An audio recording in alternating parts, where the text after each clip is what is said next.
Hello friends, आप लोग गुरुकुल में आप सभी का बहुत बहुत स्वागत है। आज की वीडियो हम जानेंगे बीएड में सूक्ष्म शिक्षण में जो कौशलों के प्रकार। देखिए, सबसे पहले हम जानते हैं कि सूक्ष्म शिक्षण होता क्या है।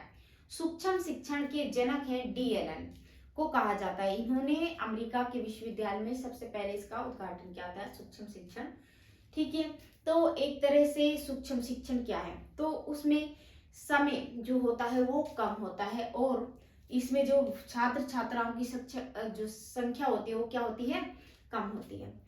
जो बीएड में जो आप होती है, आप में की क्लास को ही डिवाइड किया जाता है, यानी बांट दिया जाता है। उनमें बच्चे 5 से 7 बच्चे एक क्लास में, फिर एक क्लास में, फिर एक क्लास में, और इस तरीके से अलग अलग बांट दिए जाते हैं और 5 से 7 मिनट आपको टाइमिंग दी जाती है, जिसमें आपको एक कौशल देना होता है। उसे कहते हैं सूक्ष्म शिक्षण।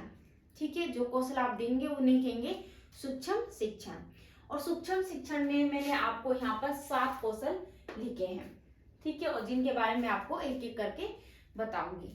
सूक्ष्म शिक्षण में समय कम होता है, समय अवधि बहुत कम होती है, और जो बच्चे होते हैं उनकी संख्या भी क्या होती है, कम होती है। ठीक है, सबसे पहले सूक्ष्म का अर्थ जो होता है छोटा, यानी कम समय।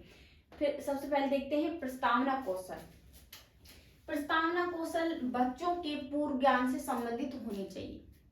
जो आप क्वेश्चन बना रहे हैं वो बच्चों के कैसे बनाने चाहिए आपको, कि जो बच्चों के पूर्व ज्ञान से, यानी उन्हें पहले से पता होगा। वो 7वीं क्लास में तो आपको 6ठी क्लास की प्रस्तावना बनानी है। ठीक है, ऐसे क्वेश्चन लेने जो पहले वो जानते हो। और जो क्वेश्चन बनेंगे वो जेड के सिद्धांत पर आधारित होंगे, इस प्रकार से। ठीक है, ऐसे ही आपको कितने क्वेश्चन करने हैं, 5 क्वेश्चन। ठीक है, और जो 5वां क्वेश्चन होता है वो क्या होता है, समस्यात्मक होता है। ये 5वां क्वेश्चन क्या हो गया, समस्यात्मक। और किस प्रकार से, उत्तरों से ही हमें क्या अगला प्रश्न प्राप्त होता है। जैसे कि यहाँ पर कर लिया कि राजा दशरथ की सबसे बड़ी रानी का नाम क्या था, कौशल्या। ठीक है, कौशल्या के पुत्र का नाम क्या है, राम। ठीक है, अब राम के कितने पुत्र थे, 2। दोनों पुत्रों के नाम बताइए। यहां पर आ गया कितने, दोनों पुत्रों के नाम, लव और कुश। ठीक है, सॉरी, कौशल्या के पुत्र का नाम क्या था, राम। यहां पर राम आ जाएगा। और राम के कितने पुत्र थे, 2। 2 आ गया। और 2 से ही अगला क्वेश्चन हमने स्टार्ट किया कि दोनों पुत्रों के नाम बताइए। क्या नाम है, लव और कुश। और लव कुश के बारे में आप क्या जानते हैं, यहाँ पर आ गया लव और कुश। तो इस तरीके से आपने देखा कि राजा दशरथ, कौशल्या से ही हमने अगला क्वेश्चन करा, मतलब हमको आंसर से ही, उत्तर से ही अगला प्रश्न बनाना होता है। इसे कहते हैं जड़ का सिद्धांत। ठीक है, तो इस तरीके से हमको प्रस्तावना कौशल के प्रश्न बनाने हैं। और 5वां क्वेश्चन क्या होता है, समस्यात्मक होता है।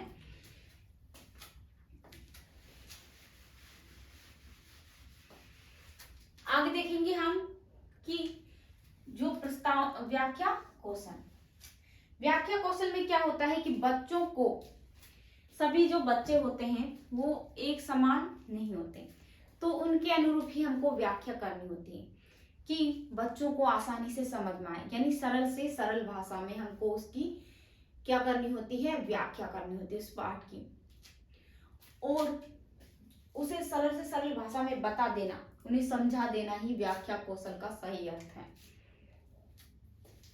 आगे देखेंगे कि प्रश्न कौशल। ठीक है, प्रश्न कौशल में जैसे व्याख्या आप कर रहे हैं, सॉरी, व्याख्या जब करेंगे तो आपको किस तरह से हाव भाव के साथ, लय ताल के साथ व्याख्या करनी है। ठीक है, ना कि सीधा रह के से एकदम करनी, बल्कि हाव भाव संचरण करते हुए अच्छे से व्याख्या करनी।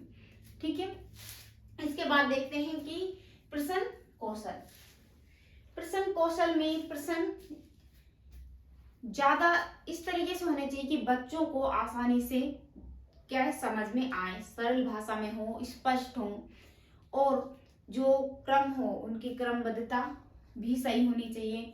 उसके साथ ही जो बच्चों जब आप क्वेश्चन करते हैं तो उनकी जो क्रमबद्धता, यानी आप जैसे ना तो क्वेश्चनों को ज्यादा तेज बोलना है, ना धीरे बोलना है, ना स्पीड से बोलना है, ना लगातार, मतलब इस तरीके से बोलना है कि बच्चों को आसानी से समझ में आ सके। जैसे कि एकदम से आपने बोल दिए क्वेश्चन, आप बच्चों को सुना ही नहीं, तो इस तरीके से बोलना है कि बच्चों को आसानी से सुने, वो समझ सके, और फिर जो आपने प्रश्न किए हैं और उनके आंसर वो दे सके।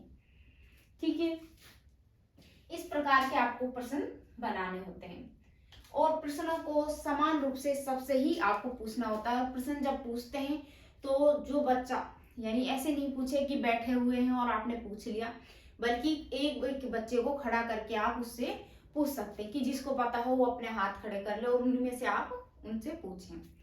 ठीक है, और इसके बाद है श्यामपट्ट कौशल। ठीक है, और प्रश्न कौशल कितने होने चाहिए? कम से कम 8 से 9 क्वेश्चन होने चाहिए। इसके बाद है श्यामपट्ट कौशल। श्यामपट्ट कौशल में होता है कि आपको बोर्ड राइटिंग सिखाई जाती है, यानी बोर्ड पे लिखना। सबसे पहले आपने आए और क्या लिखा? दिनांक लिखी।